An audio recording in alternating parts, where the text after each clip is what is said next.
And a very good evening to you, everybody, and welcome to another of our Lyceum evenings coming to you from the Paul Christian Spiritualist Church in Dorset on the south coast of the UK. Very warm welcome to everybody joining us and watching us, whether live tonight or in the future on catch up. To our future generations, a very good evening and hope everything is wonderful with you. We have got a wonderful lady tonight. There is occasionally we meet people, we become aware of people, and you just think, I really, really like this person. And I did see a video of this lady, and I thought, I really, really like this person. I really need to have her with us on one of our Saturday nights to share with you all. So we are in South Wales. Yep. Yeah, South Wales with the lovely Margaret Challenger, who is a CSNU holder for the Spiritualist National Union. Margaret, hello. How are you? Hello, Shmai. How wonderful. Thank you so much for joining us. Thank you, thank you, thank you. It's nice to be invited. Oh, no, you've earned it, you beautiful lady. You have such a history within our movement. And this is something very close to my heart because people like yourself who've been in this movement for, I won't say many, many years because it makes you sound old. For a while. You can say what you like, I might not agree to it. Oh, fair enough. Well, we like that. Yeah, people like yourself who've been in the movement for such a time, you've got so much knowledge and so much experience amassed there, and it is one of the beauties of this time that we've become able to do evenings like this where we can just share a little bit of that knowledge, a little bit of that information. Also interact as well with people joining us live tonight with questions and viewpoints, because one of my saddest duties running a church is being called upon to take any funeral services or celebration of life services, whatever is desired. And one of the saddest things is when we are doing that bit of research for the eulogy, you find these amazing stories coming out from people, and you just think, why did we not celebrate that when they were here? Mm-hmm. So, and I'm not trying to dispatch you to the other side, Margaret. Please don't think that at all. But Margaret, could you just tell us a wee bit about yourself? How did your spiritualism, your journey into this wonderful philosophy start? Yeah, sure. Something I never wanted, and I suppose that you always, the medium, say that. I never wanted any of this, but from the age of 2, my mother always said that we had an under the stairs. Where I would play with my dolls. And I was always Mrs. Jones. My husband didn't work, and I had 7 children and 5 had died. So that was the story all the time. And I would be playing with this. And it transpired in later life that I married a Jones. He didn't work. I had 5 miscarriages and 2 children lived. So that was the complete story at 2 years of age. But going on from that, I would see people standing in the corner of the room, and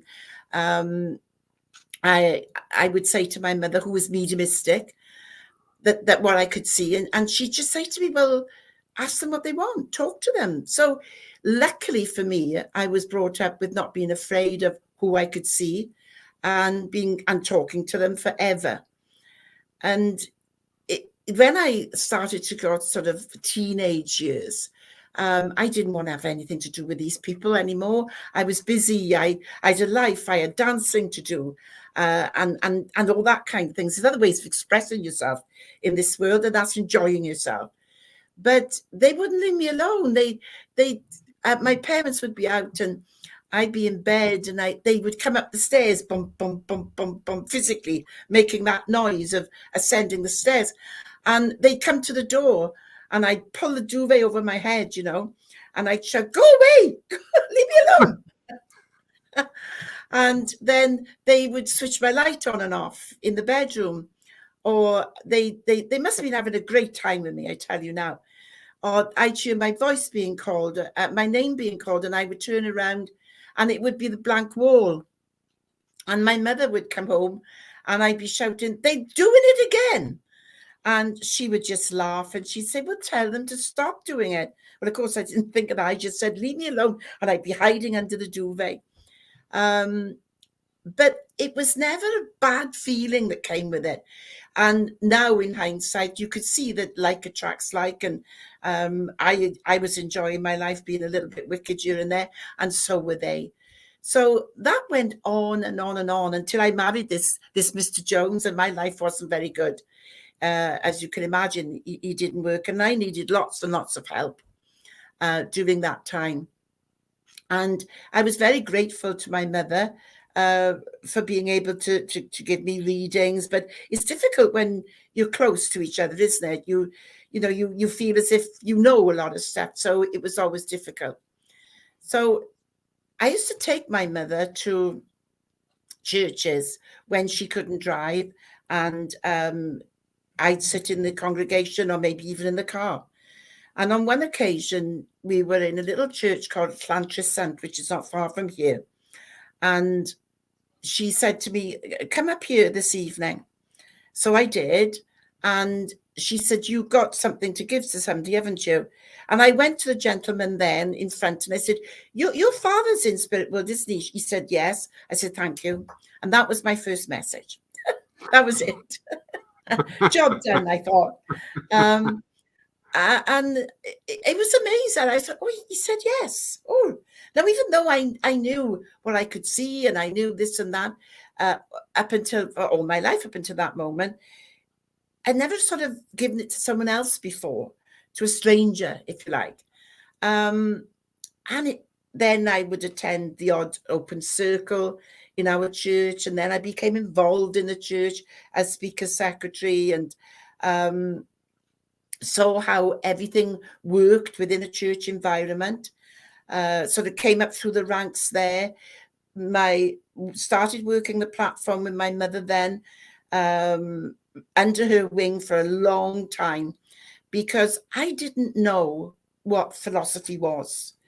I had a good understanding about what mediumship is because now I'd started doing it. But when it came to the philosophy, I didn't have a clue what I was supposed to be doing. And years ago, you'd have because we play rugby in Wales, we call them the front row in churches, right? There they are, the people who've been there all their lives. And when it's like standing before the headmaster and he's holding that cane, and you know you're going to have six of the best if you don't do your best, you know. So I can remember getting off the platform in a church in Bridgend, and the elderly gentleman there. I mean, to me, I must have been in my early 30s now. He maybe late 20s. He seemed to be 100 then to me. You know, he was ancient, but he'd been there forever. And I quietly tried to get past him without him sort of saying anything to me. And he said, "Margaret." Oh, I thought, here we go. I said, "Yes." He said, "Now, your mediumship is coming on okay. But, oh, my dear, you need to work on that philosophy." And didn't I appreciate that in later years? I mean, at the time, I said to my mother, "Who does he think he is? What does he think he's doing?" You know, all this kind of stuff. But he was right. And you take things like that on board, it makes you work harder. But I needed to know what philosophy was. For a long time, I didn't understand what am I supposed to say? Is it? I don't want to talk about myself. I'm not very interesting, although my life had been quite colourful.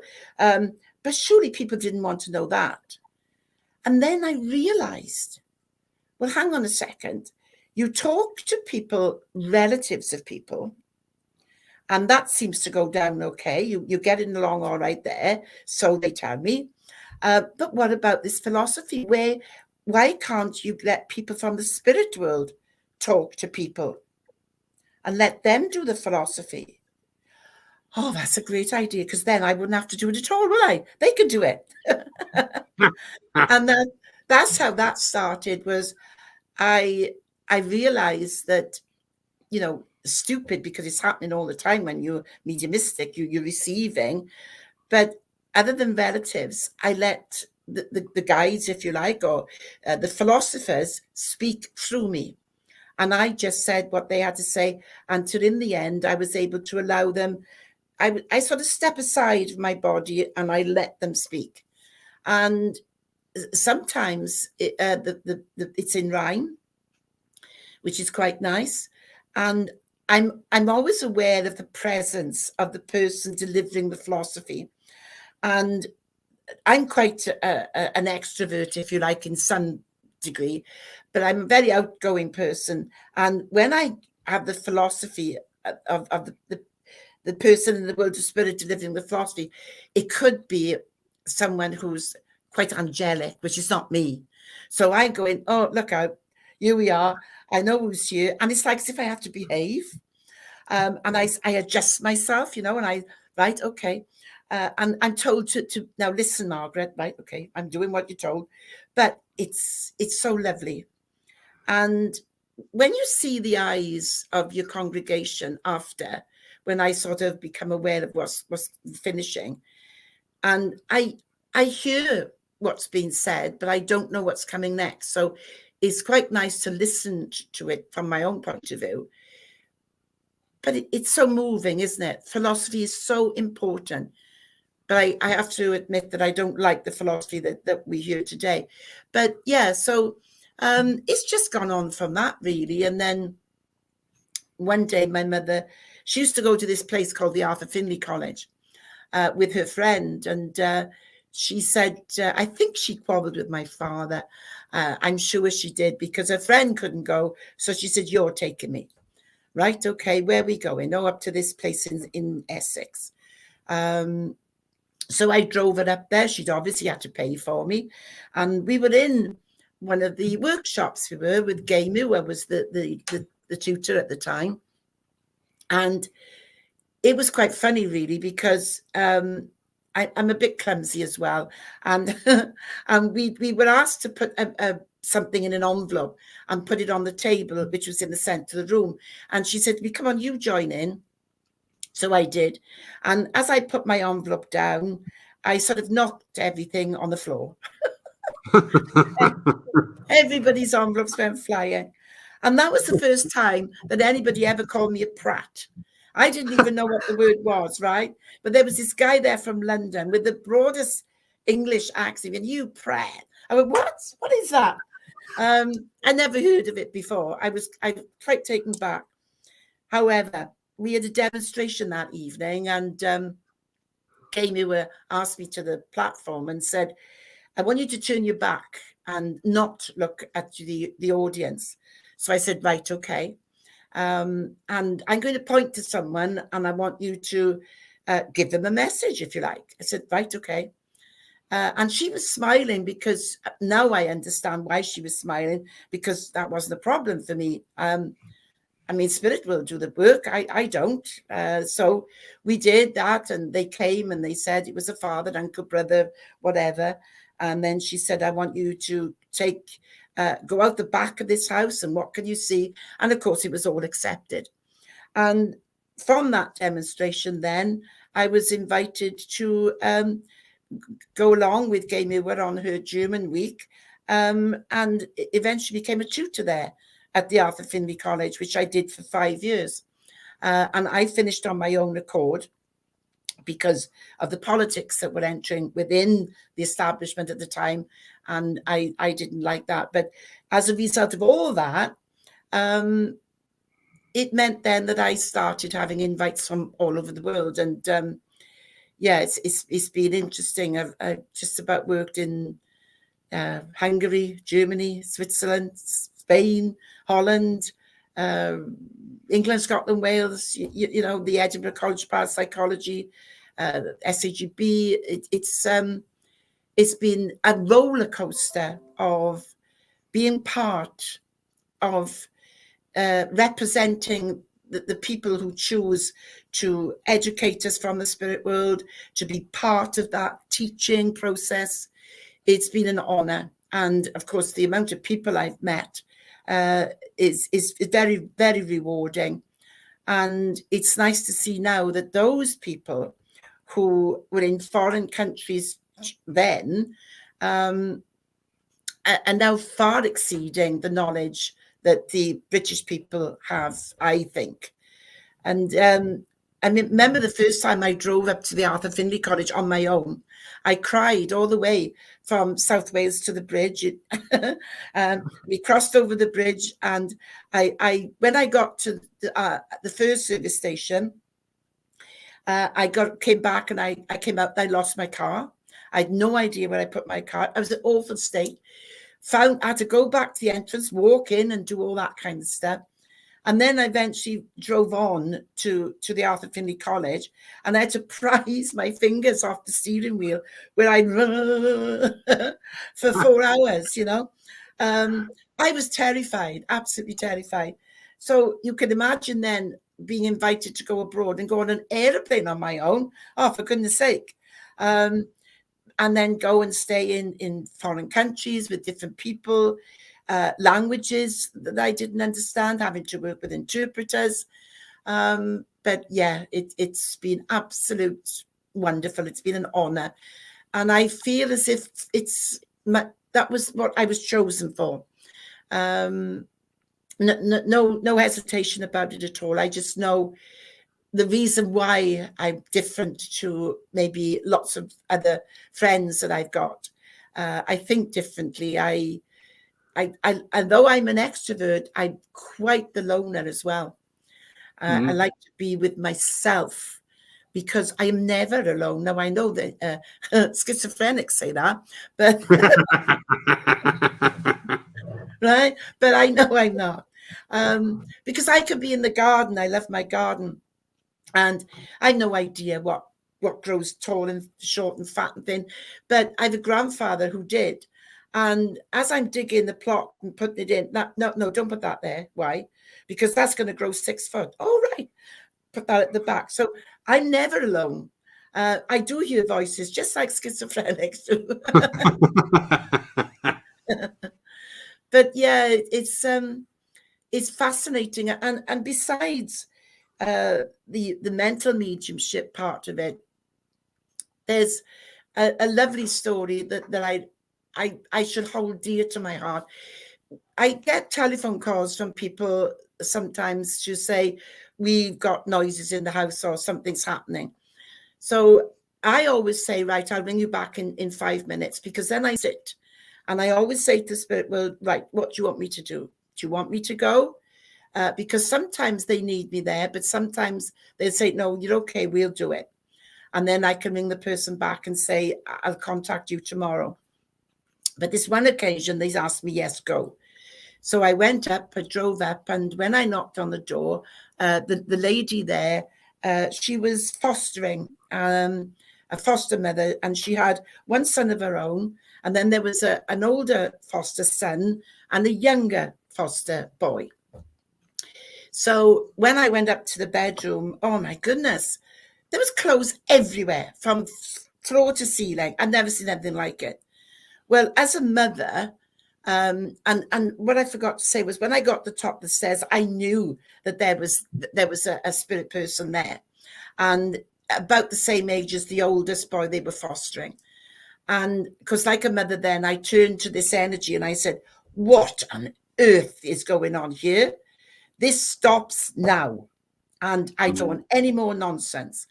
And of course, I turned to the eldest boy and I said, and you stop encouraging it. Because I said, you are, aren't you? And he put his head down. He went, yeah. So that was that. But on the way out, the little boy, he was about 10. And he held up this picture of a lady. And he said, you talk to dead people, don't you? So I said, yes, I do. He said, have you seen her? And in the picture was a picture of his grandmother. And the story is that he was due to see her the Christmas before then. And social services messed it all up, and he didn't get to see her. He didn't even get a chance to tell her why he didn't get to see her before she died. So he was heartbroken that his nan had gone to heaven without knowing that it wasn't his fault. So his foster mother said, look, we'll write her a letter and we'll explain in the letter. So they wrote the letter.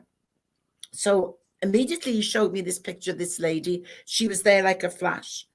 And she said, tell him I've got the letter and I've had it for 3 years.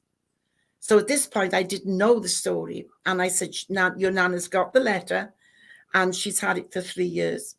And his little face, it changed from being in pain, dull eyes, to bright, sparkling. His face just changed before me. And it was 3 years ago that his nan had passed and that she wrote that letter. And that was all that it was. And that boy now would probably be 20 something. And I just know that with that knowledge, what his grandmother had said to him, that he was released from guilt, that he now has an understanding that his nana is no problem and that she lives on. And that she's still his nana and they can still have that love bond together. And there's hundreds of stories like that I could tell you, but, they're so moving. I was asked once to go to Switzerland to address families that all of them had children who died. Now, predominantly a Catholic country. So I was a bit apprehensive. I thought, oh, goodness, it's going to be very, very religious. But I went anyway. And I remember saying to this one couple, you've got a son that's passed. Yes, that's right. And he's brought a violin with him. He's giving it to you. And he's saying he's thrilled that you're giving it away. She said, yes, we're leaving this meeting now and we're giving his violin to a young girl who can't afford one. And it's stuff like that the parents went, we're doing the right thing and he's approving it. So, yeah, and the stories just go on and on. But that's what I think that we're here for. When people say to help others, what do you mean? How are you helping others? When you give yourself to be mediumistic in its entirety through love, then you will be given the opportunity. The opportunities will be put your way because Spirit will be able to trust you. And then you're serving. So I've never doubted what has been presented to me. I question the spirit world all the time. Why do you want me to go? What's this and this? But I don't doubt them. And we argue, and they argue back. But I'm going to say they're always right? But only between you and me.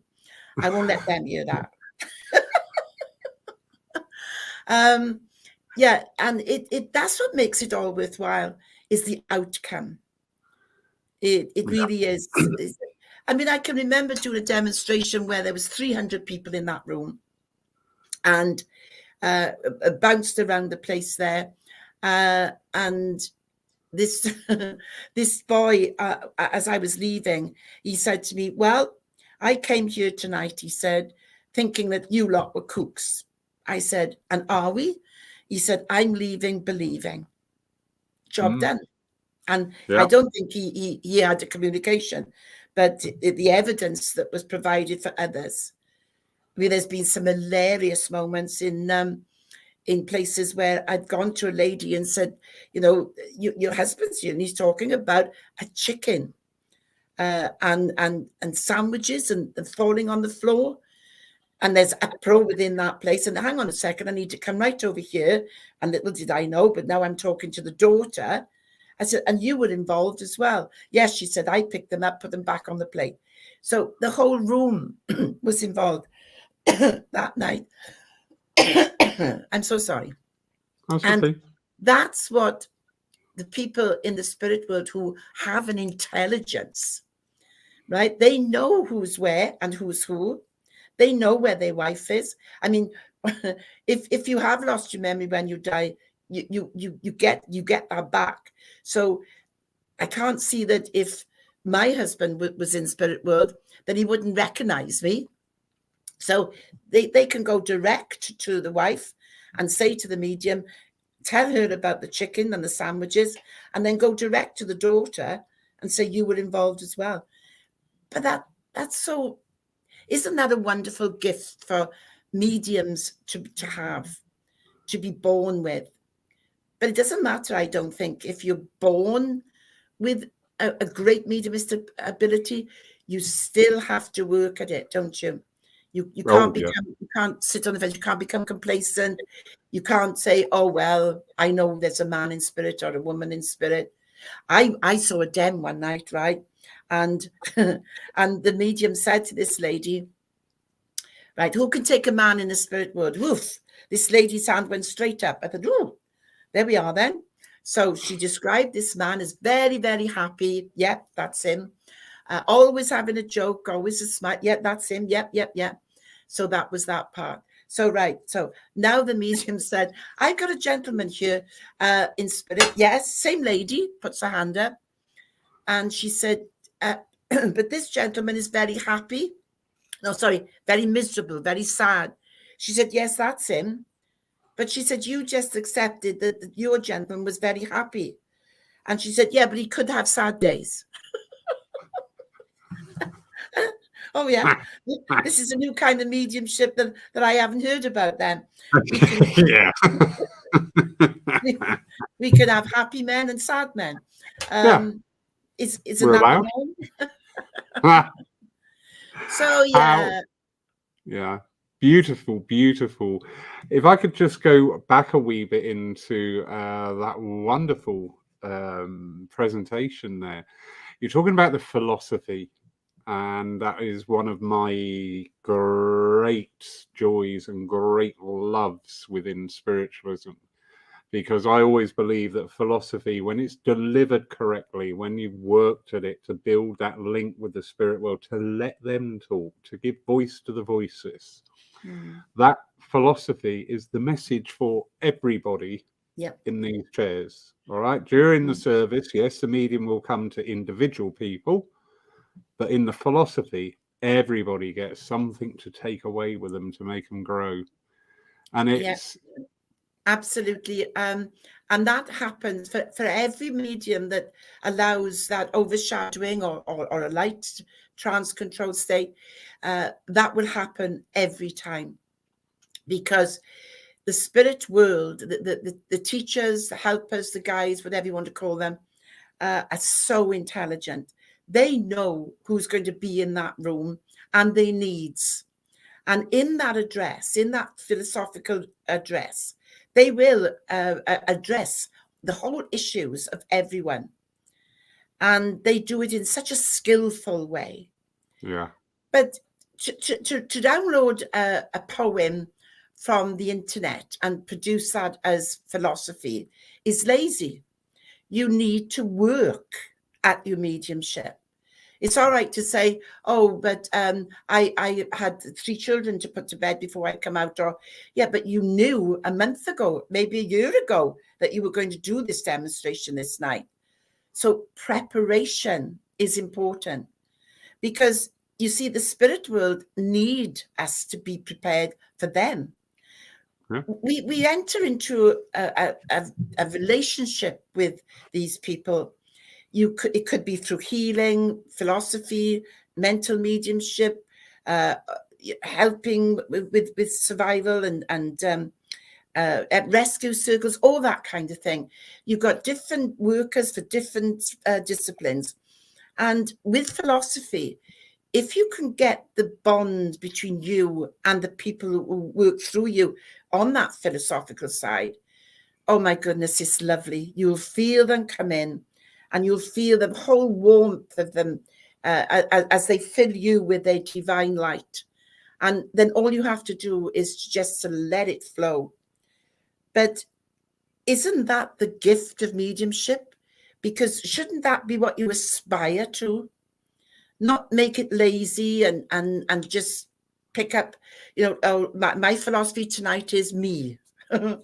Well, I'd be there for 6 months if it was about me. My philosophy is be kind to people. Yeah, okay. And what about what's happening in the world today? Now, I can switch on a television for that. I don't want to come to church on a Sunday or whatever and be told about the state of the world or to be kind to people. I only have to switch my TV on for that. I've come to a church for a spiritual philosophy. Yeah. I want to know what people in the spirit world have to say to me. Never mind about the wars that's going on at the second. I'm doing what I can for that. That is besides what I want from my church environment. But I think that mediumship is losing its direction, because I think people are forgetting what mediumship is for.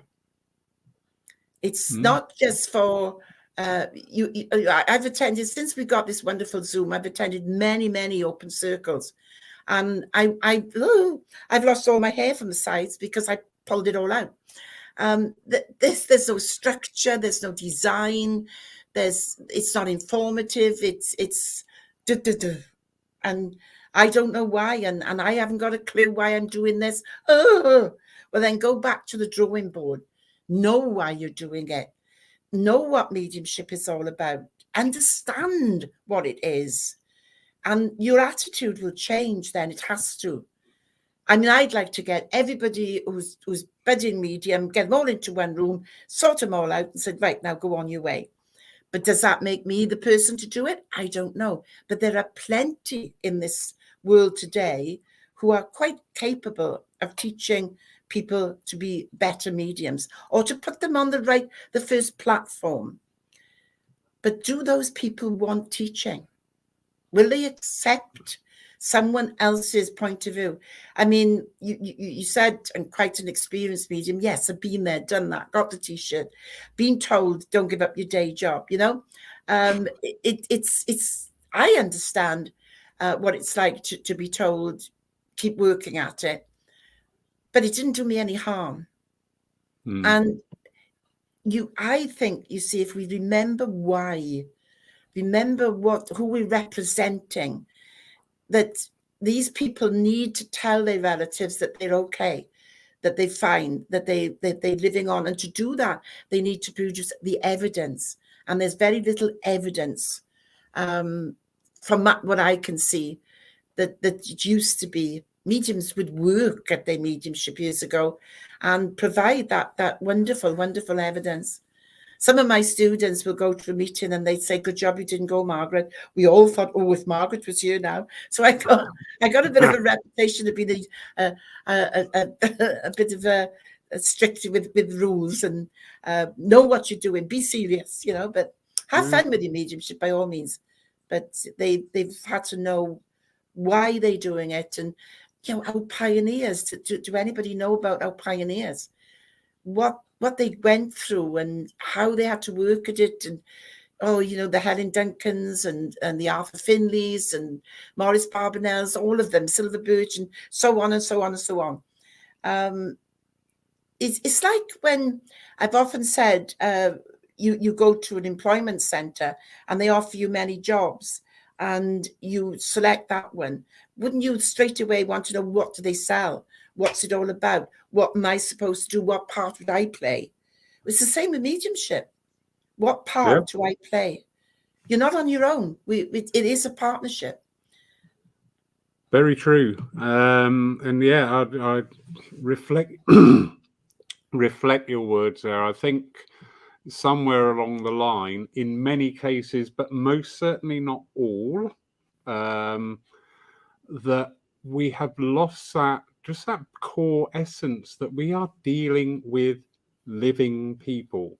We are dealing with living people, so they're receiving the evidence. We are dealing with living people who are giving that evidence. And there is an engagement of intelligence. You do. I heard something the other night online, and I just thought, oh dear.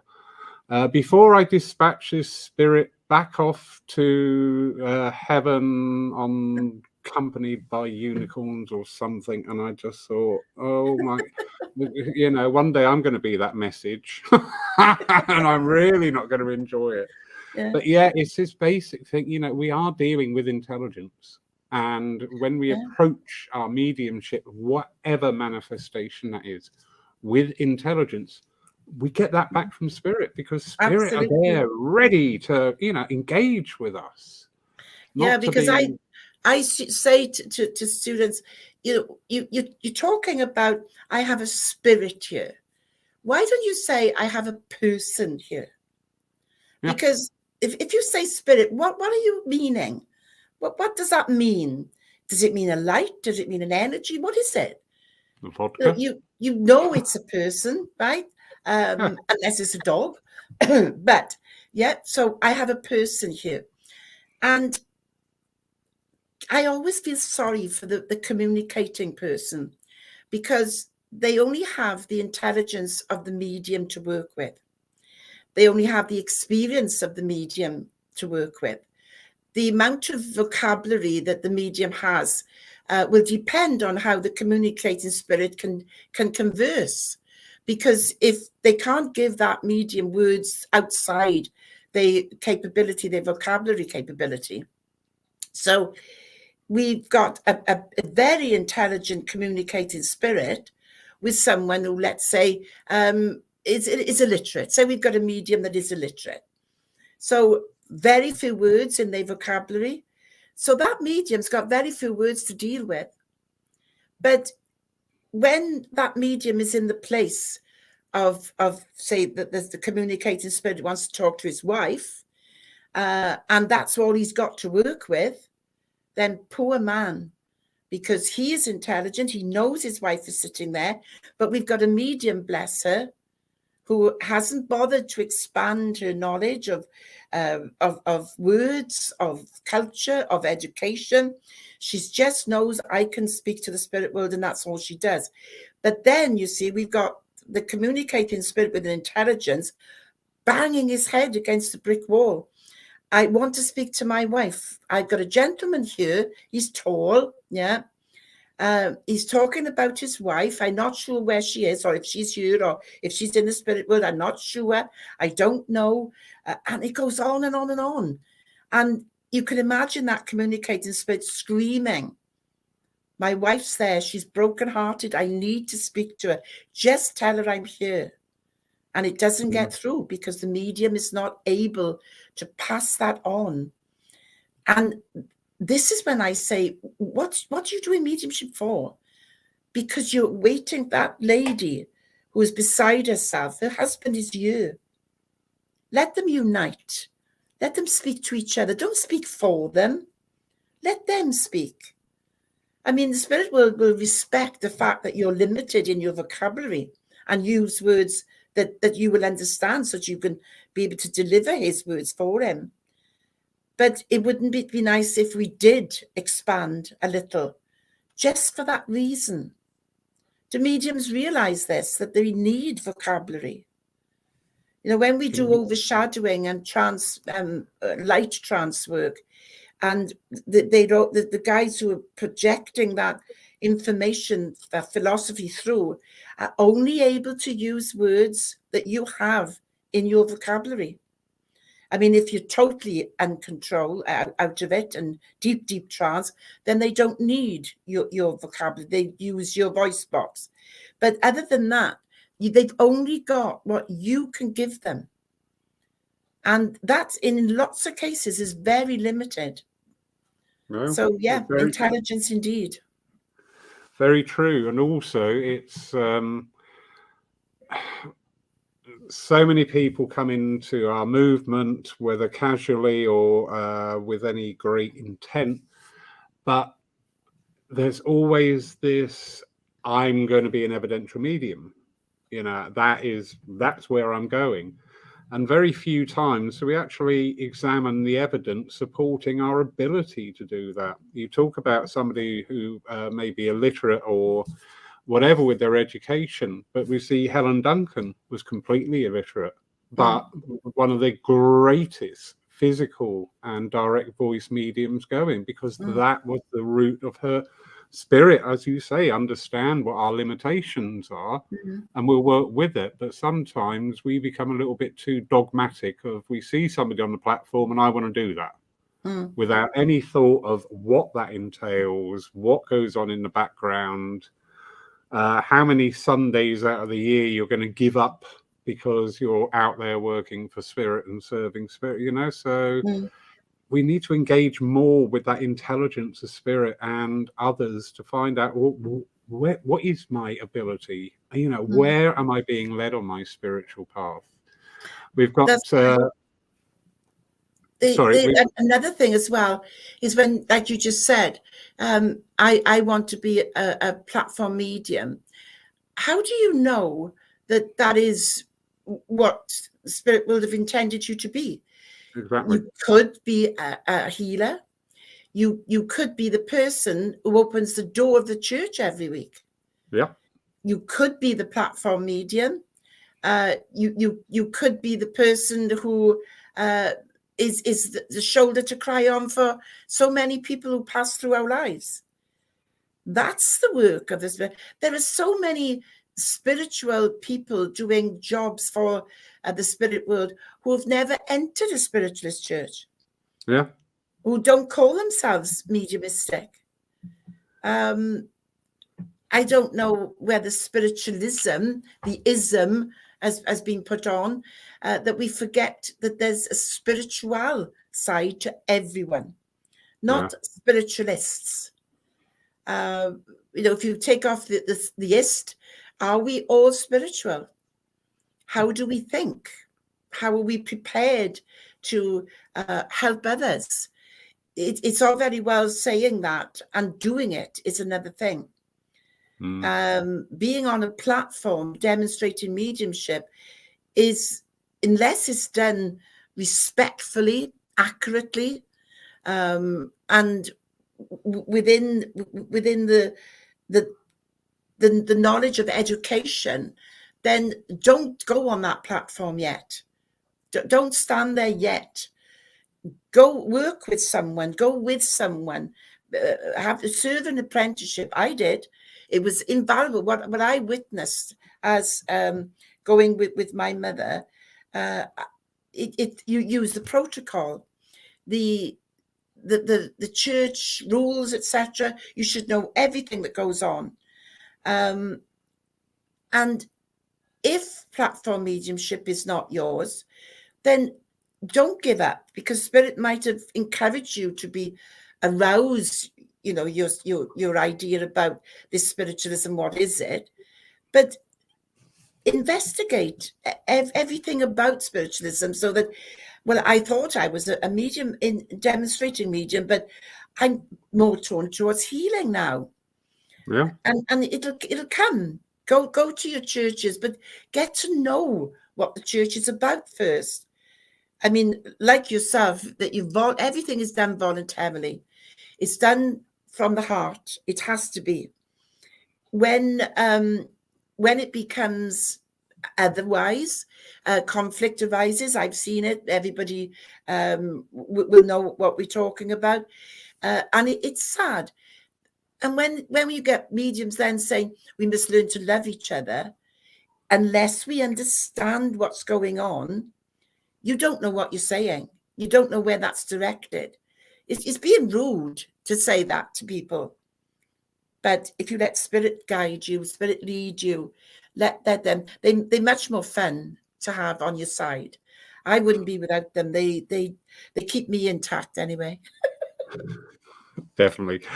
We've got a comment here from the lovely Tim Abbott, who gave us a wonderful talk last week. And he's saying, you speak of the great gifts of mediumship, but the greatest gift is the understanding that most spiritualists, I have lost my daughter to spirit when she was 21. Whilst it was a great, great pain to lose her, the greatest gift God gave me is the company and the love of my daughter for 21 years. And I know that it will come a time when I will be reunited with her. And that is the greatest gift, surely. Yeah, absolutely, Tim. My granddaughter is 21 today. Well, she's having a 21st birthday party today. So I can see a 21-year-old before me. And when we as you would know, when we join this world and join the parents, it's all an exercise, isn't it? Our children are here to educate us as we are here to educate them. And for how 21 years you've had that soul in your life, and I know that there were many lessons that you learned. If it's only the way that you brought her up, the amount of work that you put into making sure that her life was as great as a parent would want it to be. But I know that she taught you a lot. And to have that faith that she is there waiting for you is absolutely wonderful. And I wish everybody had the same faith and knowledge as you did. It has to be one of our greatest gifts to know that there's a continuation of life, because that knowledge outweighs any materialism that we think about. There's no comparison at all. So yes, God is he does many tricks on us, doesn't he? We have to understand the taking away of a life of a 21-year-old. We have to understand that the grief that goes with it. Each grieves independently. It's a personal thing, grief is. But thankfully, you know that there was a reason for both of you why that girl was in your life, and the fun you're going to have the day that you meet up. That would be something, won't it?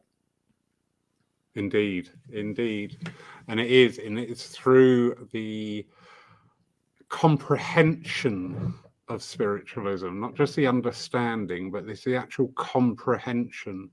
And yes, when we have cases like that, and I wasn't aware of that with Tim, so heart out to you, Tim, and all involved. It's not going to remove the pain, as you quite rightly said. And each pain, each time we go through these losses, is completely independent, completely unique to that involvement with the person. But over time, that pain is eased by this knowledge that life is continual. And I keep saying this to the congregation here, has been a thing of late. You know, one of the greatest miracle is having a well-delivered evidential message from Spirit, because that changes everything in our physical world. It changes our whole approach to people, to situations, to ourselves. And you can't get anything greater than that. But it's bringing that coming forward to congregations in our churches and our centres and online, of delivering this evidence and the underpinning teaching as well of what that evidence actually means, what doors is that going to open for you. So yeah, we have Daniela, who I had the pleasure of meeting in Inverness. Margaret, do you think that evidential mediumship brings too many small details when the medium is able to provide such information, and fail to bring back to life the actual essence of what the spirit used to be on earth? Yeah, Daniela, well, you see, that goes down to the ability of the medium, doesn't it? If you think that, say we have a relative of yours here who wants to communicate that, that since they're passing, they were grateful that you went to the cemetery and placed flowers there, and that your prayers for them are being heard every night. That's maybe what your relative is trying to say to you, so that it makes you feel more comfortable that your prayers to them are being answered. But what is actually coming through from the spirit communicator to the medium is exactly that. But what is the medium telling you? Might not be telling you anything that they've just heard. Because don't you think, I've seen it so often, I'd like to come to Daniela. I've got a lady here, right? I don't know why, but she's talking about flowers, but I don't know why. Now the lady is saying, but I gave her the flowers. She's tell her the flowers were for me. Daniela put the flowers for me. No, I don't know why she's talking about flowers. I haven't got a clue. Now, I'd like to go on now because this lady is saying that she likes sweets. What? I didn't say I like sweets. What's happening now? Oh, because she's unwrapping something. Ah, the lady in the spirit world is saying that you bought something today and she was with you when you unwrapped it. But the medium is actually saying, you like sweets. Why? You see, it all goes wrong because the medium is not letting your relatives speak for themselves. That's why you say too many small details. Probably the spirit communicator is not giving those small details. And to provide is far too much information, which is not evidence. The information goes on and on. Have you noticed? They say, I got a gentleman here. He's 6 foot tall. He had 2 legs, 2 arms, and 2 eyes. Who can understand this? This gentleman, and they repeat all that again then. And he liked to go out. He liked horses. He worked with sheep. He had a tractor. He lived in a farm, but he liked to write letters. All this information, bombarded with it, none of it evidence as yet.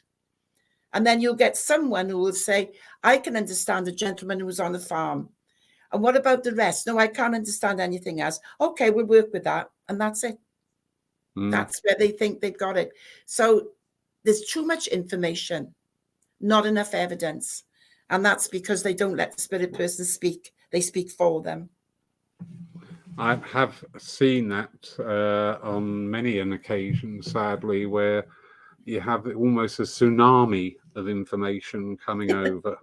You know, you have about 15 factoids about somebody. Do you know, I don't know how they do it. I really don't know how they do that, because I get nothing at all until I stand up or the person's in front of me. And then, oh, here they are. And I go, hi, welcome. Right, what do you want me to do? And then they just speak. I have no idea how they get all this information. Where they get it from? What's it for? What's it doing? Yeah. Marion Frisbee, she's saying, meeting the need of both the recipient and that of the spirit communicator. When the recipient themselves feels the presence of that loved one, then that's where the gold dust is. Meeting the need of both the recipient and that of the spirit communicator. Yeah, well, anybody who's a little bit sensitive would be able to feel that energy, wouldn't they? And especially if it's loved one to loved one.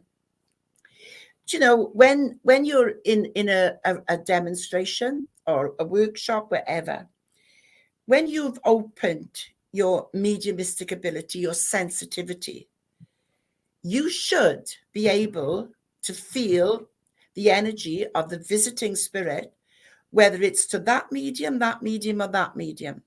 You should still be able to feel it, because you're picking up a personality. The language of spirit is emotion. You've got a visiting personality, a visiting person who has a personality, and that personality, that energy, that emotion is vibrating within your presence and of those present.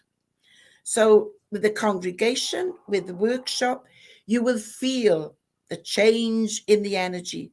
You oh my goodness, whoa, I feel great with this. Now, if it's your loved one and they're coming to sit next to you, of course you're going to feel it. And yes, it is wonderful. Job done, that you can bring these together, that you can unite them. And it's nice. You'll see sometimes as well, when maybe the person is new to the spiritualism, and you can see them when you go to them. I got your mother here with you. She's sitting there next to you, and you can see them being a little bit shifty, say, well, I can feel something, but not understanding it. And it's nice then afterwards if the medium could say, you know, what you felt was the energy, the presence of your mother. Yeah, we need to understand a lot, don't we? We need to tell people as well. We do. I've often said from the platform, when you get the part of "I love you," I said, you know, when it comes through the medium, they're passing on their love to you. They are passing on that emotion. They're not just saying, "Oh, tell her I love her." You just suddenly get this woof of love flow through you, Yeah. and often, you know, And our everybody language. has a different way of saying goodbye. Everybody has a different way of saying I love you. But 99.9% of mediums on the platform today say, take your mother's love. No, their mother didn't say that. It's jargon that mediums are picking up. So what mediums should be doing when they're trying to advance their mediumship is to say, right, okay, I can feel now that they're finishing. How would you say goodbye? And say, this gentleman, that this lady, your mother I've got with you, she's just put her hand to her mouth and gone, that's how she would say goodbye. Or, you know, I've got a gentleman here, your dad, he's just lifted his hat, put it back on his head. That's how we used to say goodbye. But what happens? No, take your mother's love. Know that they love you. Well, yes, I know. But that's not what my mother would have said. That's not what my father would have said. Yeah, has to be unique. These are unique individuals. Very good point. Very good. I'm working tomorrow, so I'm going to have to remember all this. Bill Rich here from Essex put a comment in. I agree. Let the person speak through you. So many mediums are interfering with the message, also ad-libbing.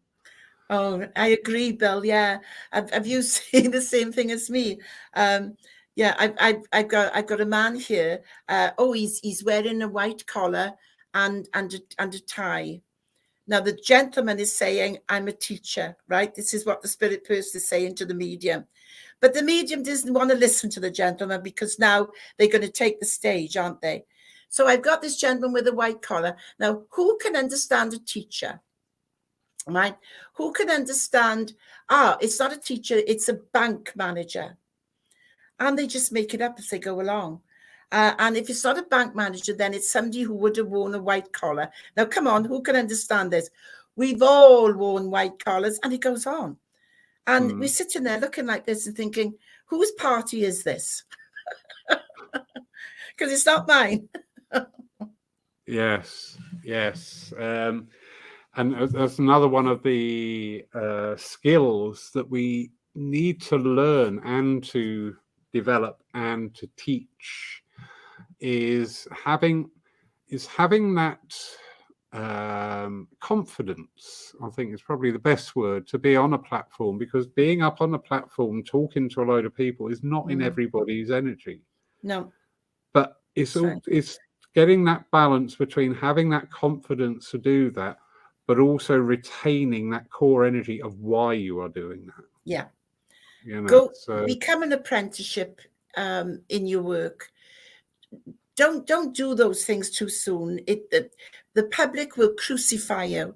Rely on your mentor. Don't be afraid if you're on a platform with them and the moment overcomes you, and say to your mentor, no, I can't do it. Just by sitting on the platform itself is work enough. I mean, I take students with me in the beginning just to sit there. Then maybe I'll get them to do the reading, and they make a hash of it. It's absolutely dreadful. They speak too fast. They get the words wrong. But have an apprenticeship. Serve that apprenticeship, work through. So that when the time comes that you are on your own, you have built up that confidence with the spirit world. You've built up the commitment between each other. So you know they won't let you down. And the other thing is you've learned why you're doing your mediumship. You've learned that mediumship is to prove survival. Survival means evidence. It's not information. Don't have to have reams and reams and reams of information. You should be able to get your communicator, if you don't go direct, within 1 minute. And I can prove you can do that. 1 minute, you should be able to get your communicator, because you forget you're dealing with an intelligence. You're dealing with someone who knows who they want to speak to. You don't, but they do.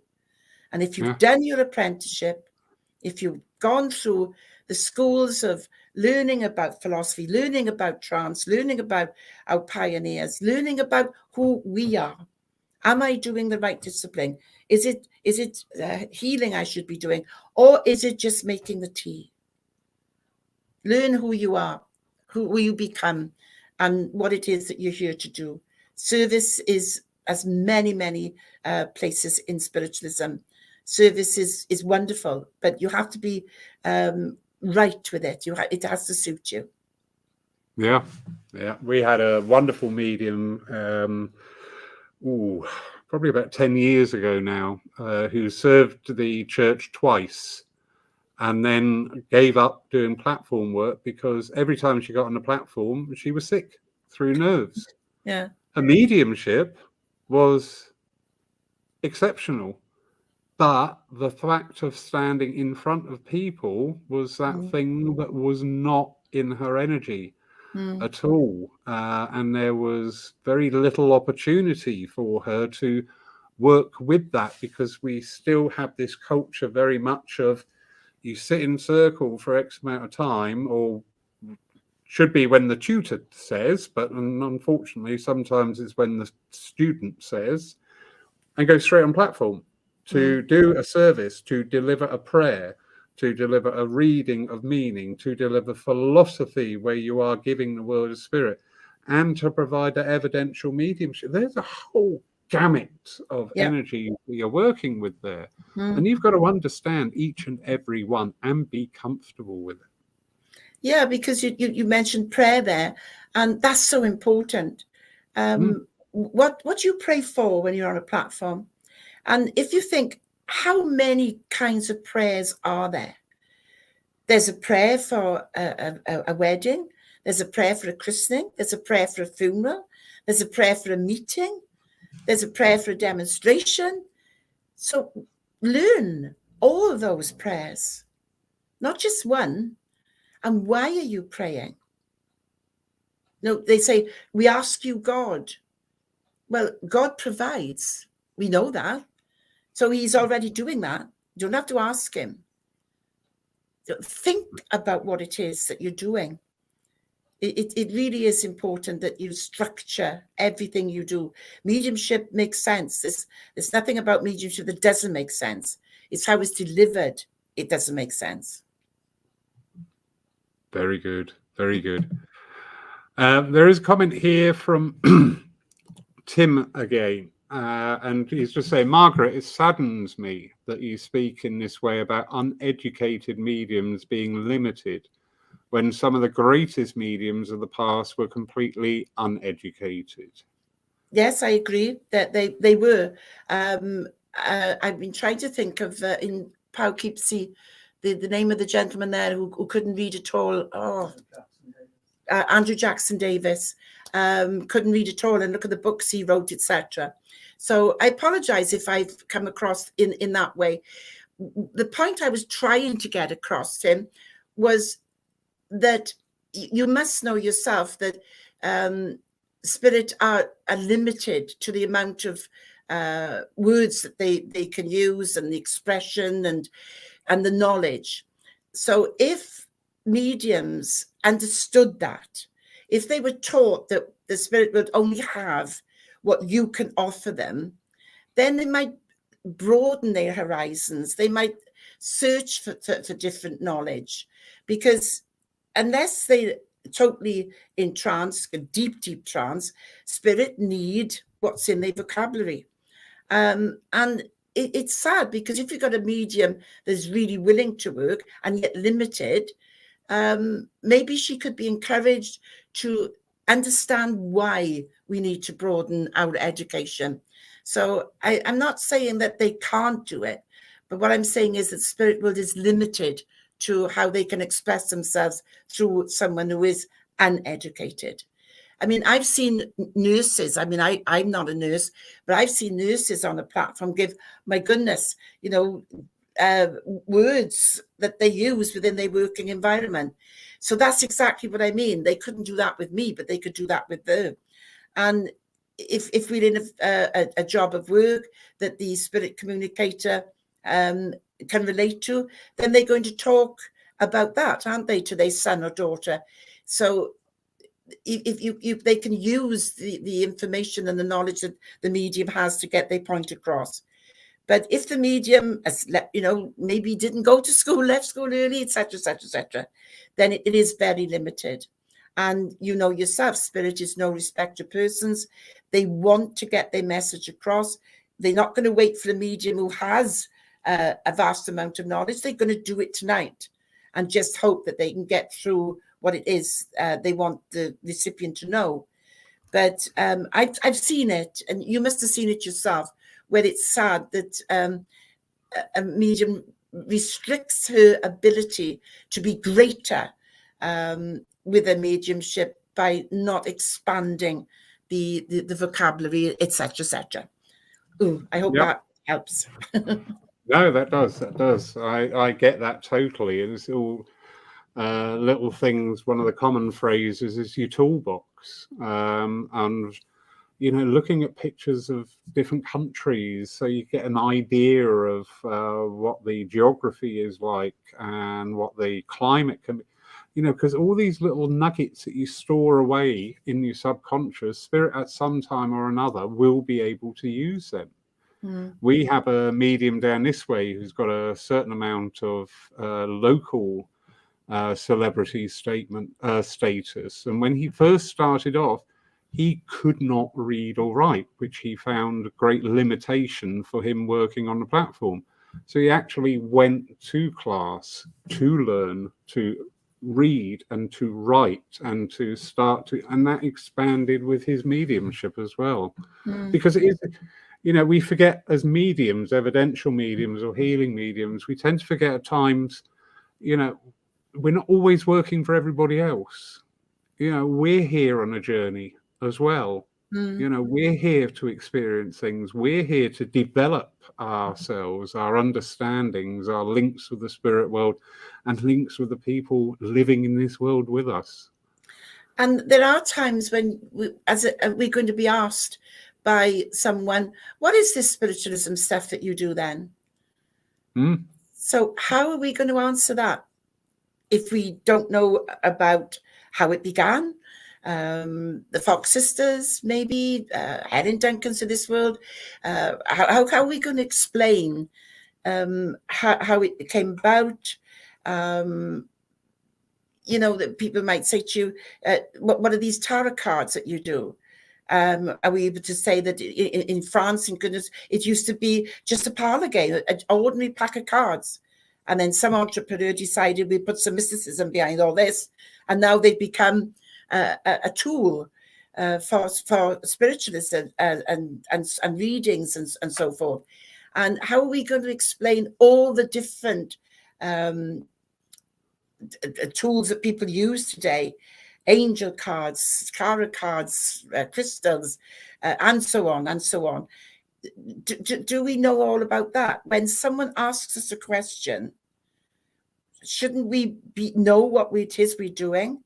Shouldn't we know that when we went to that job centre and we took on that job, now we've been doing it for a year, we're able to say what we can do with some clarification, so that when that person has finished with the answer to his question, the idea is that they seek then their own interest in spiritualism. They take it further and hopefully become aware that we don't die. Yeah. I say to many aspiring mediums and healers, we should be understanding of whose shoulders we stood on. I mean, the SNU have a policy that there is a representative to speak to the media, and thank goodness. Yeah, I can imagine it going horribly wrong in some places. Anyway, moving on rapidly. Phil Shaw brings up a point here. He's talking about open platforms with skilled mentors should be part of the fledgling apprenticeship. I agree, Phil. Do you know anybody that will go along with somebody for 6 months and learn? Yeah. I mean, you've been in probably a development class with fledglings, etc. And 2 platform experiences with a mentor, and they're drawing up a business plan, aren't they? They've opened a business to become mediumistic on phone lines and sittings and goodness knows what. But yeah, I mean, circles should have once the medium has gone through a certain stage of the development and the mentor thinks, right, she's ready now for platform work, then bring them in slowly, give them the encouragement they need, get them to stand on the platform, do nothing. Then next time, just the reading, or maybe do a little bit of philosophy. If it's just the prayer is so important. And people clamp up when they get up and say, right, do the prayer now then. Ooh. Now, even if they have to read it or from their handwritten notes, as long as it's from them, but to understand what it's all about. But yeah, fledgling evenings are fantastic. But they'll soon have their business plans ready after 2. I know that. I agree. There is the benefits that are available through fledgling evenings. We here at Poole had actually stopped doing our fledgling evenings because we're seeing the total lack of support from people who are representing circles or who have sat in circle and not being, when the original fledgling evenings used to happen, you would have 4 or 5 circles come in where 1 or 2 members would go up onto the platform. Sadly, and I don't know if this is peculiar to this area, but you are getting many individuals coming in and some of them openly saying, well, I was told I was a medium, I don't sit to develop, and just think, oh, really? Well, I've got a pair of hands, and without 8 years of training, I'm not a surgeon. If you want proof of that, I'll do an operation on you. We're investigating other routes. There's a couple of people who are invited to come up and sit with the medium's permission to sit with them on the platform to start gaining that experience. But yeah, with skilled mentors, Phil, totally agree with you. Unfortunately, we need to see that support also from circle leaders, in my humble opinion. And otherwise, we just become sometimes a little bit of a stand-up show, and it's just not good enough for our movement. But Bill Rich there is picking up on something you said earlier about taking people up onto the platform, and he's saying he totally agrees. He takes his up to sit and feel what it's like to be up there, and it's called old school teaching, and it works. Yeah, I agree with Bill. And I don't know about the old, it's school teaching, okay? Yeah, cheeky. Yeah, coming from Bill.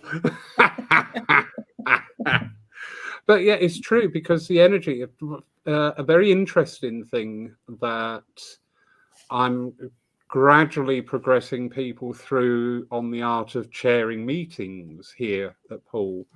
And a couple of them, after doing their first 1 or 2, are just saying, oh my God, I didn't realize, the energies that are up there. Because, when you're sat in the congregation and people are up there, if they make it look effortlessly or whatever, there's still a lot going on. And if it does appear effortlessly, it's because they are well versed and practicing working within that energy, because the chairperson's the most important person in that service. Yeah, they are the one there to keep order, to make everything. Yeah, and I think you'll agree, and Tim and Phil might agree. The student needs to understand that energy, because with each communicator, there is a personality which makes them unique. So that energy is going to be unique. And as they project that energy to the medium, and then maybe that sort of finishes and another one joins in, and the energy changes, the student gets very confused at the change in the energies. And they usually say, I've heard them say, oh, that's gone now. I don't know where I am. So there's so much teaching that needs to be done before they get up on the platform. And understanding that energy is really important. I know when I've had circles here, I've said to them, right, now we're going to do an exercise now whereby the spirit person that's going to come through you has lost his leg. So from the knee down, you're all going to lose your leg. And fair play, a spirit will give them that sensation. And you'll see them, oh my goodness, yeah, I can't feel my leg from my knee down. So how would you demonstrate that now with that sort of an exclamation of, oh, or would you say, I have a gentleman who lost his leg from the knee down? You're in control. But unless it's taught to them, and there's so many heart attacks you can have. So we'll go through the heart attack procedure. Was it a light one? Was it a bad one? Was it a fatal one? And, we receive these points of illnesses and whatever, but we must learn not to act them. Otherwise, we've got mediums going, I just had a heart attack. So we can receive the energy and the feeling, but we don't act it. And that takes a lot to understand the different energy. But if you think about it as a personality, and that gentleman is trying to tell you how he died, then just say it. And once I say cure it, say it and forget it. And it just goes. Yeah. But they need to learn that. Fledglings need so much to learn. I always remember my first hysterectomy. I was totally at a loss what this sensation was. And thankfully, the lady who was receiving the message, I said, I don't understand. I've got an emptiness. And she said she had a hysterectomy but died during the procedure. I said, well, thank you. So I now understand what that condition is, because, we have that difference between, obviously, our genders of different conditions coming in. And that's how important it is to say what you're getting rather than work it out. Yeah. Tim Abbott, he's saying, can I ask Margaret, do you speak of knowing about church rule pioneers, what evidence is and what evidence isn't? And he fully agrees with you. Do you think students of mediumship should take exams that different spiritual schools offer? I know having a certificate doesn't give you a better link with spirit, but I truly believe it makes you a better medium because of the knowledge and understanding that you gain. And he would love to hear your opinion of that. Yes, Tim.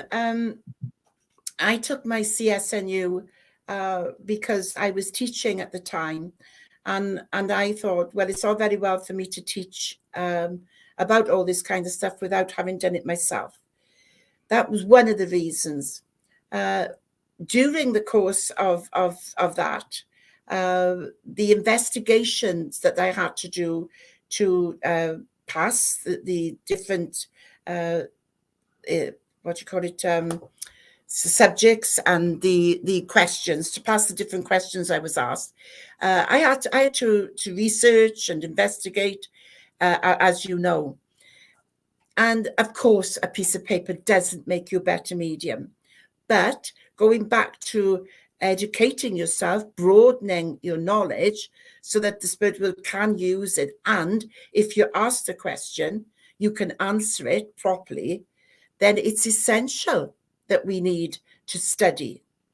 Whether or not that is to do a certificate level is up to the individual.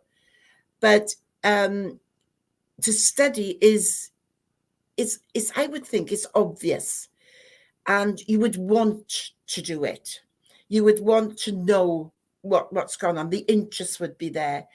I mean, you take most recently where we had the Consumer Protection Act, which we got rid of the Fraudulent Mediums Act and the Witchcraft Act. Do the students today know about that? And that's modern. Or do they know about, when Arthur Swedenborg and so forth Morris Barber, the stories about Silver Birch and those. It's so interesting, and it fills the questions that you're asked in these exam papers. If you're not the type of person to go before a board where you're asked these things to provide you with that certificate, I can understand that, because that, in itself is it can be frightening for somebody who's not that way inclined. But if you can get a certificate, it just shows that you're educated, that you've put your time in, that in your apprenticeship, that this is what you've done. You put time in learning, and it's so important. But there are lots of different people now offering certificates for different things. So it's probably whatever suits you. But as long as what suits you has reason, the reason being to serve the spirit world properly, efficiently, and from the heart, then get as many pieces of paper as you can. Yeah, I agree with you. And it's been an interesting thought of late of my own and a few people that I've spoken with, and seeing how do I put this politely? There is a great percentage of our platform mediums whose learning journey seems to come to a halt once we are established upon platforms and we're getting bookings and things like that. There is no visible continuity, is there? of the unfoldment of your gift. Just because you're getting booked and all that doesn't mean that you will not benefit by going on training courses.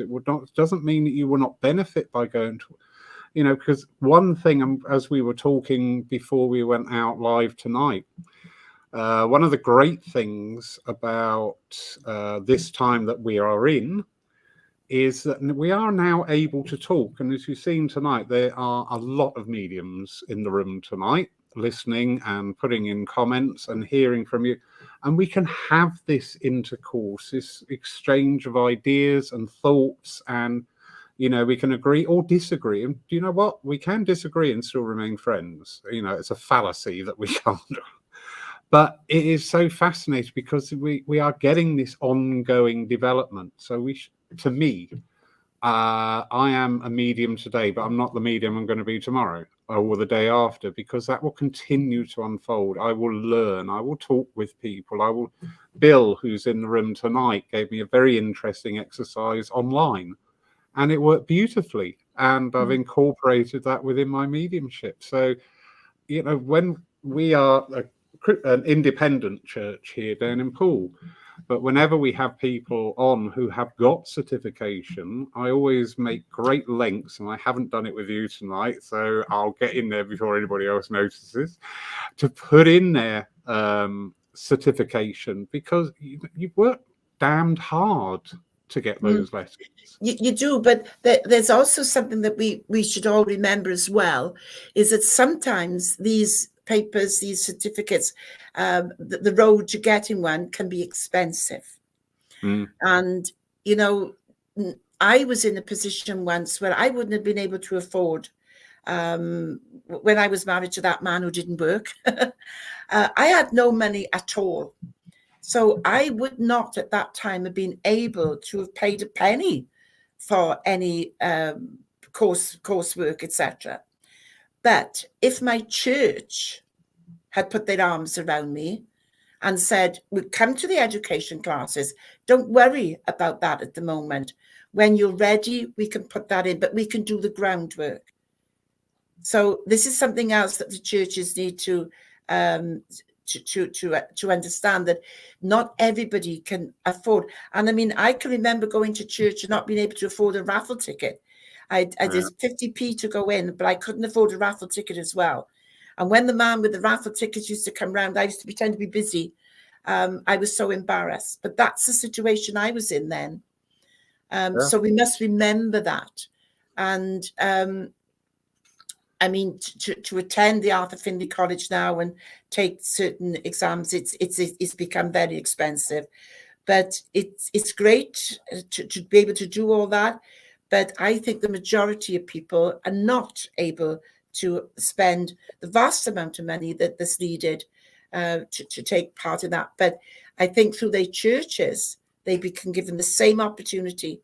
Those who have got these certificates, can't they pass that knowledge on?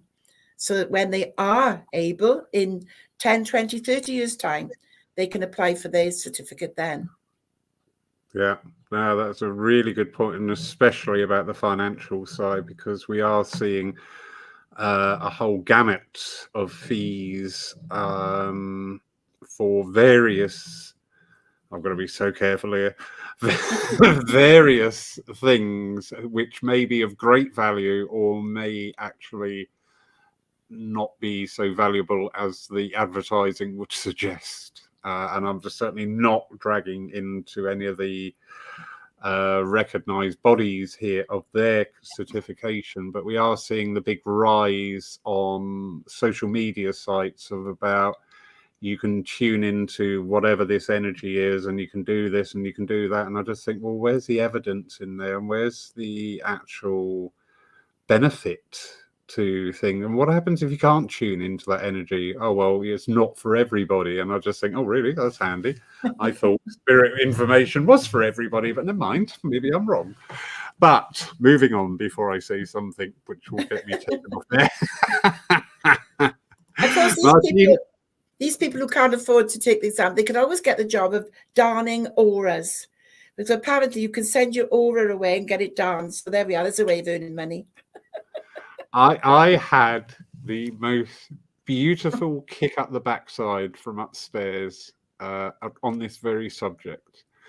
We had a workshop. Like you, I'm always nattering away to them. We had a workshop coming up, and there's a lady I know comes to the church, and I kept, she should be on this workshop because it's everything that she works with. And about a week before the workshop, I was talking to the trustees, and it was all about finances. So my head was very much on the monetary level about things. And then after that conversation, I nipped over the road where this lady works, and I said, "Oh, are you still coming to the workshop next Sunday?" And she went, "I can't afford it at the moment." Things. And I said, "Oh, that's a shame." And I walked home, no word of a lie. I sat on my bed, and Spirit just said in my ear, "It's not all about the money." And I knew exactly what they meant. I went, "All right." Yeah. Slippers went on, marched back over the road. I said, "You come into the workshop, don't worry about it. Come on." But we all have to make a living. We all have to charge for services. Nobody's saying that everybody do everything for nothing. I'm not saying that at all. There has to be a charge. But for people to shy away because they can't afford things, perhaps we could work around that. Yeah. We can, and if we are intuitive and work with our congregations and pick up on that, like you say, and especially nowadays with the cost of everything going up every time we blink, we do need to charge for many a thing. However, I always say the lack of finances should never take away the opportunity to learn. So, you can work around it. You can work around it if you're savvy and switched on and know your congregation, the people coming to you, the ones where you just think, you know what? Or in private sittings. And I know Bill, who's in the room tonight, we've had conversations about this, where you have normally a set fee for a private sit-in, but during the sitting, it becomes evident that finances are very particular with a person at that time. And you just say at the end, don't worry about it, because we should never limit our education, our information purely based on the lack of financial. Anyway, moving on. How are you for time, my darling? Because we're going on really well here and I'm loving it. And there's a lot of interaction. Are you all right to carry on for a wee while? Yeah. Is Paul all right there in the background? Hello, Paul. Yeah. Yes, he's yeah, it is Paul, yeah. So I have to replenish my water now. I think I've drunk it all. Oh, could you get me a coffee as well, please? Just water, thanks. Bill Ritchie, and yeah, that's a fair point, Bill. Can you just say he agrees with studying, but some of the best medium he knows have no certification, and yet their knowledge and work is exemplary. And yes, Bill, there are, we're not saying that you are no good if you haven't got a certificate. There are many, many people out there. But the certification for the broader understanding, I mean, if you're going to even venture into European travel and work with those certifications there, it is an indicative of your commitment to your chosen field. Gosh, there's a lot coming through here. Oh, there we go. Tim again. Tim, I am assessing a student on Monday who is going for their diploma in demonstrating. My fee for the SNU is $0, and I know a lot of assessors who do not charge this. Keep the fee as low as possible. It's about sharing. So yeah, picking up totally on that energy, Bill. Tim. Wonderful, wonderful, wonderful. Lovely Monique from Amsterdam or Holland, I beg your pardon. And she's saying, yes, these things do cost a lot, and especially if you're from abroad. Yeah, we are seeing very high, to us, eye-watering fees for some of the courses abroad. But anyway, that is enough from me. Over to you, my darling, because it is your evening. No, not at all. I'm as interested in you. Yeah. Likewise, Tim. I've attended the final assessment boards in Cardiff for people, and I haven't charged either, which I'm able to do at the moment. I'm fortunate now to be able to afford to pay my petrol down and back, and it's just my time. And yes, Monique, I know it's sad that everything is in the UK for you. Maybe one day somebody will have enough money to build a centre somewhere where everybody can just get access to it, not charge them all so much. That would be nice, wouldn't it? We need a lottery winner.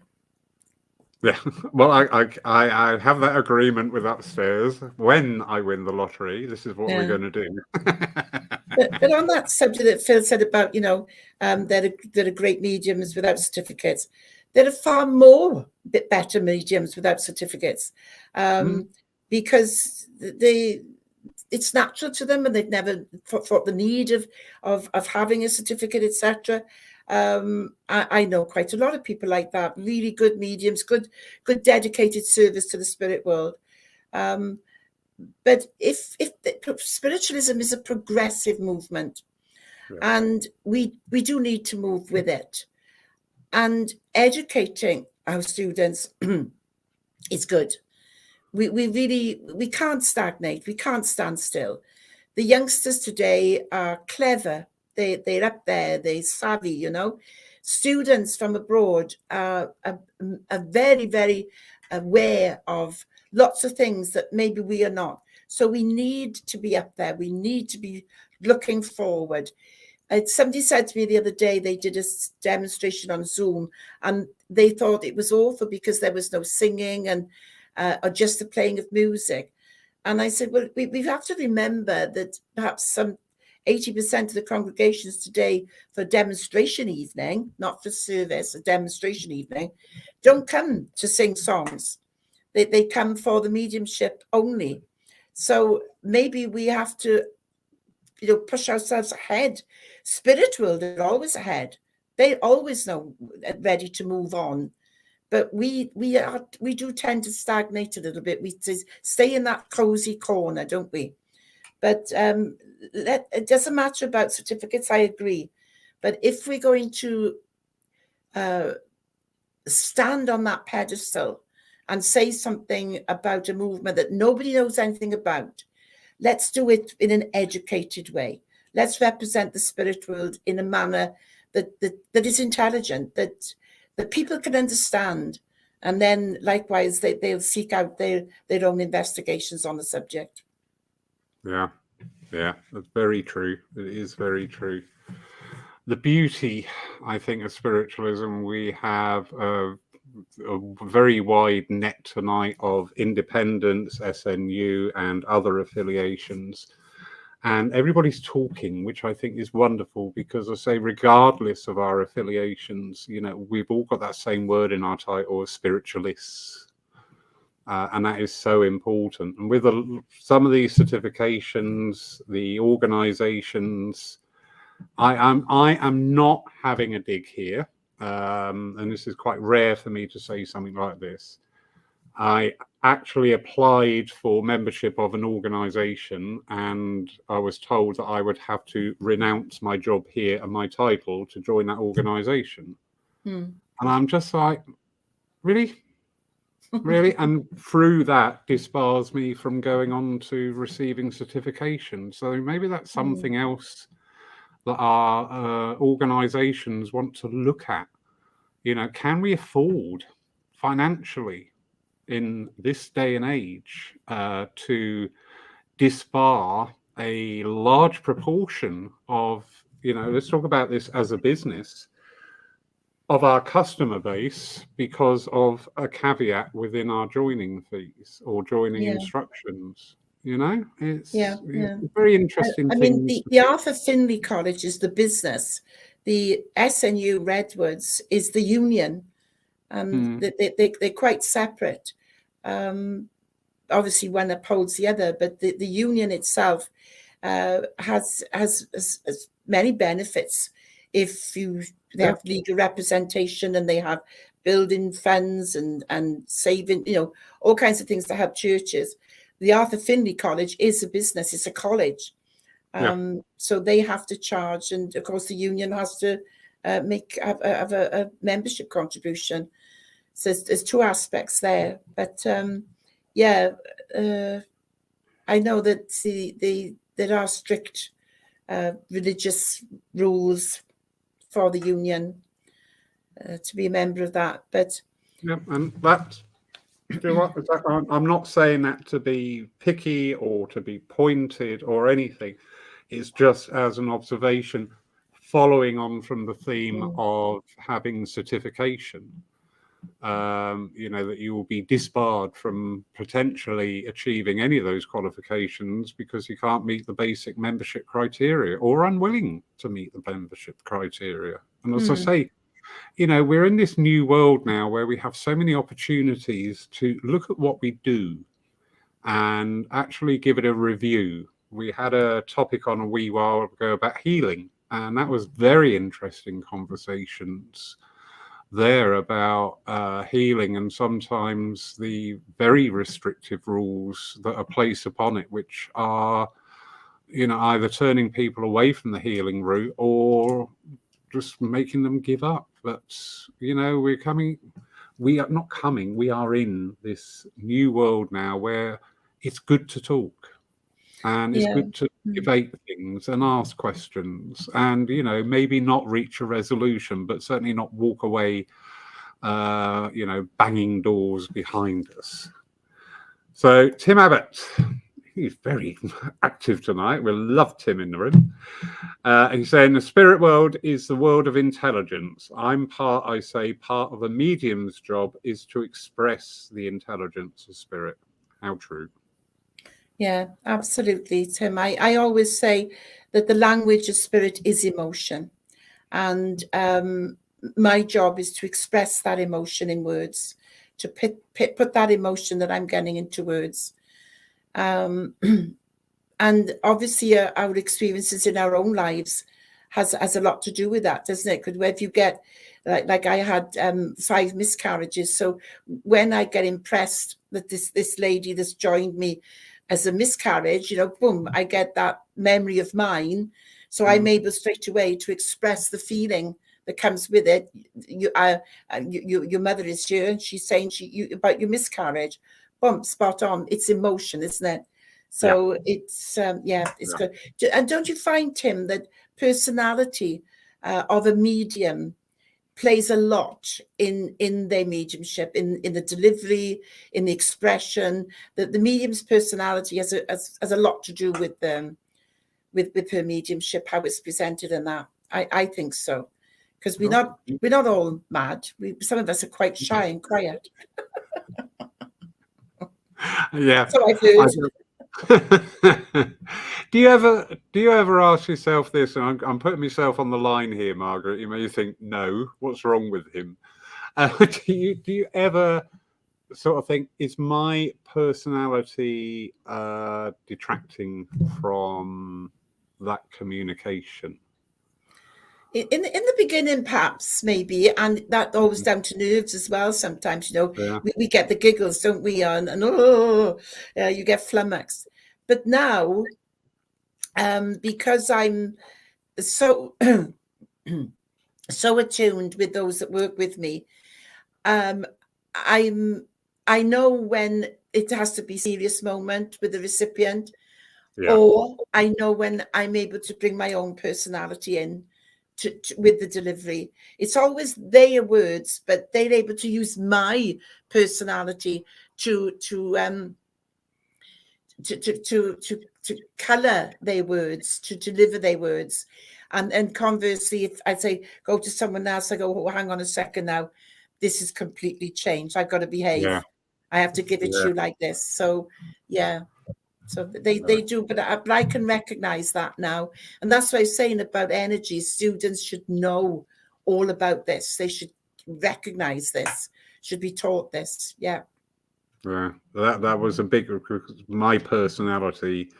Early on in my development, I used to think, this is too much you, Lawrence, and you've got to stop it. But like you say, you just become more and more aware of that energy, that when a new communicator comes in and you go, whoa, exactly, I've got to be precise, and I've got to be correct, and I've got to deliver this exactly in the energy it's being given. And I'm sure there's plenty here tonight who will recognize when I say you've got to communicate to that is delivering that emotion to you. And maybe they were unconscious, or might have had Alzheimer's, where their mind wasn't active prior to passing. And when they're giving the condition of their passing to the recipient, the medium picks up this blank. And instead of saying, right, I know I've got a lady here, and would you understand her passing where her mind was blank? What happens is, and I would say 9 times out of 10, they go, oh, it's gone, she's gone, I got nothing. Which is exactly what's happened, but that's the illness, that's the complaint, that's the delivery. But this recipient doesn't, the student doesn't understand that. They just say, oh, everything's gone. So, yeah. Chris Hughes, through lockdown, technology and Facebook has opened up to me to many churches and mediums that otherwise I would not have been aware of. Through this, it has allowed me to join a development circle via Zoom. Excellent, Chris. I'm really pleased for you. So you see what's happened there, being exposed to spiritualism, being exposed to different people has aroused your interest, and it's aroused your interest so much that you're making your own inquiries. And that's exactly what us mediums should be doing, is to prove that there is a continuation life through evidence, indisputable evidence, and then it makes you want to investigate further. Well done. It won't be a mistake, by the way. Spirit would have probably had their hand in getting you there. Now they've got you. You're never going to be let go. They've got you by, they've got you there now, right? There's nothing you can do. You're not going to escape it. Enjoy your journey. I hope that everything that's been said tonight encourages you to learn about everything that you need to know, not just the fact that people stand on a platform and deliver messages. There's a message is evidence, and the evidence is that your loved one continues after physical death. And in that evidence, they say things that no one else would probably know. So aspire to be the best. Aspire to be with your spirit team to work to a very, very high standard. And good luck, Chris. Well done. Yeah. You mirror there something I say often. You know, if you're going to be a psychic, be the best psychic you can be. If you're going to be an evidential medium, be the best evident. Whatever, however your mediumship evolves through you, be the best. You know, I don't know if it ever happens that we do become the best at all. I think I've got a long, long way to go, but it is something nice to look forward to sit down with your guides and say, right, that last stem I did now, that was okay. But when that happened, I got really messed up. What should I have done there?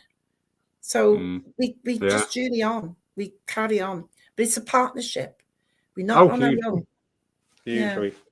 My last den was a disaster. And like you said earlier, after speaking to Spirit, yes, it was my fault. And I wouldn't admit you to that. No, hands up. Honestly, it was absolutely hideous. I know I dropped Spirit out of it and I came in it on my energy, and that was a complete no-no. Anyway, Margaret, I can't thank you enough. It has been an absolutely beautiful evening. And thank you to everybody out there. Please, if your comments haven't been highlighted, there is no censorship. It is just flowing with the energy of what's being spoken about. And also, if I were to highlight everything, we would be on here till gone midnight. Paul would have gone to bed in a huff about 11:30 and left you to it. And we don't want to cause discourse in the Challenger household, do we? He's okay. He's listening there in the background. Any parting words for us, my darling? Well, for those of you this evening, thanks for sharing. I love people's opinions, and it was nice to have your questions, and I hope that it's been helpful. And for those like Chris, good luck on your journey. But it's a journey that any of us never end. We know that it's a continuous learning process. But what we have to remember is that one day, when we're allowed to leave this physical body and step foot on that side of life that we're so often part of, but not in at this present time, we can put hand on heart and look back and think, well, yes, I did my best. And now it's time for me to journey on. It's time for me to play part of the life that I continue to be, the soul that I continue to be, the spirit in me, and to continue in our help and our purpose.